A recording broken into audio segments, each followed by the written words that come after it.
Hi guys, George here from Zero Period Productions, and today we're taking another look at the upcoming Necrom expansion for the Elder Scrolls Online. This year's chapter will be taking us to the Telvanni Peninsula on the eastern coast of mainland Morrowind, a region that we have not canonically seen since the Elder Scrolls I Arena back in the 1990s. As the chapter's name might suggest, our central city for this year's story will be that of Necrom, the ancient and revered Dunmer city of the dead. It is said that Necrom was built in an era before the rise of the living gods of the Dunmer Tribunal, despite Vivek's claims to the contrary. For as long as anyone can remember, Dunmer of all houses and clans would bring their deceased to Necrom in coffins or urns, to partake in solemn processions that could last for days, weeks, and even months. In many ways, Necrom is seen as a peaceful city-state, unaffected by the Three-Banner War of the Second Era, where dark elves of any and all houses are to be welcomed as brethren.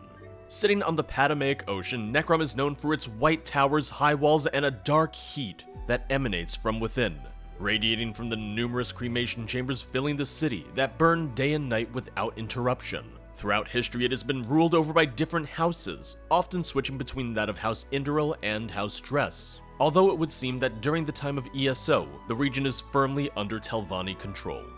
Surrounded by plains, mudflats, and a treacherous coastline, Necrom sits as the dominant city of the region, despite there being a handful of smaller settlements dotting the surrounding Telvanni lands. Necrom sits at the northeast corner of the playable area in this expansion, with two main means of entry: the southern gate and the northern docks, connecting the metropolis to the rest of Morrowind and Tamriel. Today we'll start our tour by the southern entrance, passing a couple of Siltstriders and the Battlegrounds Master's tent. As we continue through the first gate, we're met with the Quama Pen to our left, and a long, narrow bridge that leads us to the city itself. As we approach the city's outer walls, we are met by the eerie white towers and high walls that guard the entrance, said to be symbolic of the bones of the many dead laid to rest in the sacred city, surrounded by large, arched pillars of stone. In legend, these are said to be the ribs of the great beast Gulgamorgil. In Tribunal legend, Gulgamorgil was defeated by Vivek, accepting his fate at the hands of the warrior poet and allowing his remains to serve as the foundation for the city. The conflicting stories of the founding of the city and its legends will be one of the many stories that we investigate during our time in the Telvanni lands. Throughout the city, you'll see several of these ribs, all etched with large white runes. Just before entering the city itself, we have the stables as well as a set of smaller pathways, leading down to a river that flows beneath the central bridge. If we continue further east, we'll reach a caravan tower, where we can hire the Siltstrider to take us to the nearby Telvanni settlement of Ald Isra. Stepping through the city's gates and into Necrom proper, I immediately felt like the city was a great mix of design elements, from the base game mainland cities such as Ebonheart and Mournhold, as well as the more elegant structures and designs that we see in the Morrowind DLC, which include the reimagined versions of Vivek, Balmora, and more. The white buildings and green rooftops provide a really nice contrast. Throughout the city, you'll see countless urns and candles, part of the endless funeral processions that take place in Necrom.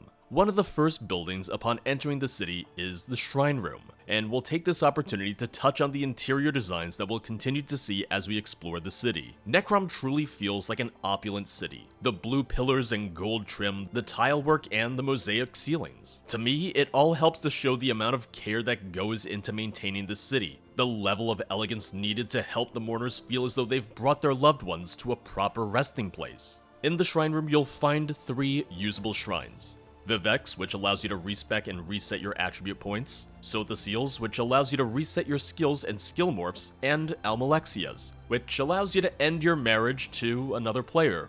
Which, yeah, that would be Almalexia's shrine.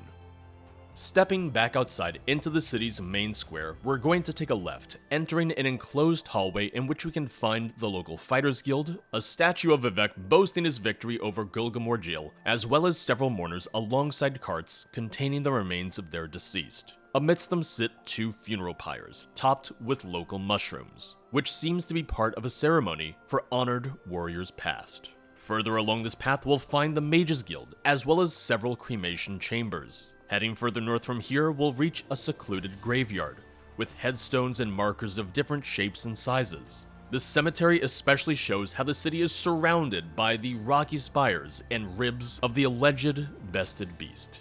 From here, we enter the Necrom Underways, a small, dark passageway that serves as storage for even more urns, and houses even several more cremation chambers. About halfway through this passage, you'll find a small, hidden entryway to Necrom's outlaw refuge.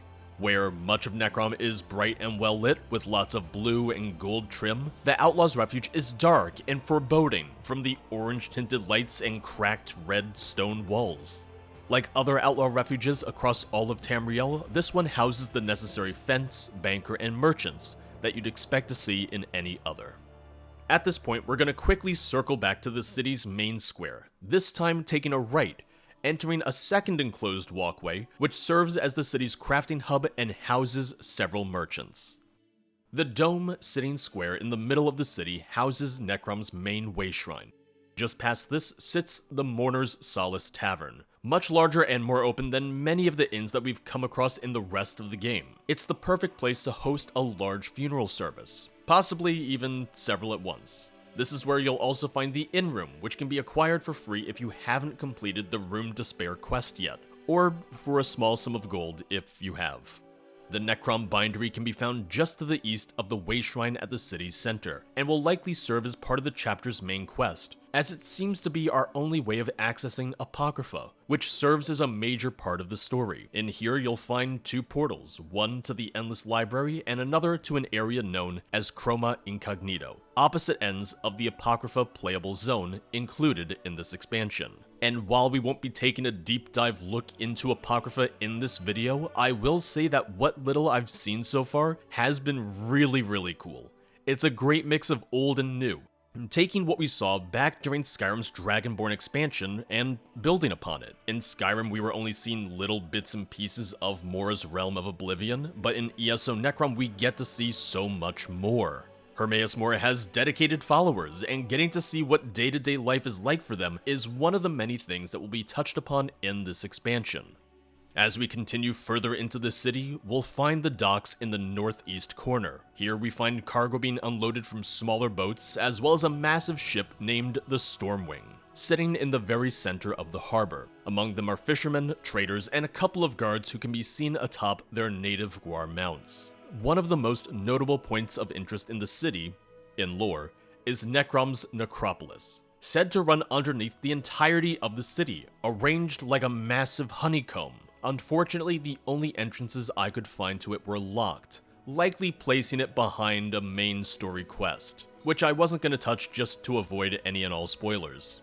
Given the significance of the necropolis, I do hope we get a chance to revisit it, or explore it outside of the main quest. Or at the very least, I hope that the necropolis serves as a longer quest, allowing us to explore it a little bit more in depth. One thing I love about Necrom is the attention to detail and the sheer amount of clutter. The amount of candles placed as part of ongoing vigils, the ramps placed on many of the staircases to provide accessibility for the carts carrying coffins and remains, the NPCs who can be seen repairing carts, painting their funerary urns, the sheer amount of cargo filling the city and its back alleys. One thing that I liked was that many of the smaller urns throughout the city could be looted, which obviously is a crime, but has the potential to drop valuable loot if you're willing to take that chance. Speaking with the many citizens and visitors to Necrom, you get to hear how they view death, learn about those that they're mourning, and more. It was interesting to see how many non-Dunmer there were in the city, whether it be a Khajiit bringing the remains of their fallen comrade to a Dark Elf city, a Breton researcher coming to learn more about burial rites, or a Nord mage seeking knowledge from the Telvanni Magisters. My main complaint after spending so much time in Necrom would be that the city's palace seems to be completely inaccessible. While the necropolis entrance can be interacted with, prompting a message stating that the door cannot be opened from the outside, the palace's door has a visible lock on it, which usually indicates completely inaccessible areas. And while this is just the playtest server and not the final build for the expansion, I would be very surprised if this was just a temporary and cosmetic lock. Still, I would love to see the palace itself, and get to see more of the politics of the city as a result. In previous expansions and DLCs, we have seen and interacted with Vivek and Sotha Seal. And while she was present in the base game, I do hope that the Necrom chapter gives us new interactions with Almalexia. I kind of assumed that would be one of the uses of the palace in the first place. Knowing that the city is said to predate the tribunal, I would love to be able to see that power struggle between the living gods and the priests who seek to uphold the older traditions from before the time of Almalexia, Sothasil, and Vivek. Despite these minor critiques, I've really enjoyed what I've seen of the city of Necrom so far, and I'm looking forward to diving into its quests and content when it releases on June 5th on PC and Mac, and June 20th for Xbox One, Series S and X, as well as the PS4 and PS5. If you're interested in seeing me play Necrom, make sure to stop by my streams at twitch.tv/0periodproductions, where I'll be streaming the Necrom chapter at launch next week. On Monday, June 5th, I'll be live at 4 PM Eastern, and I have plans to stream Necrom every day that week, leading up to the Xbox and Starfield showcases on June 11th. Between the Arcanist class, new mythics, antiquities, and Tales of Tribute, I know I'll have a lot to play through. Thanks for watching. I'll see you guys next time. Bye bye.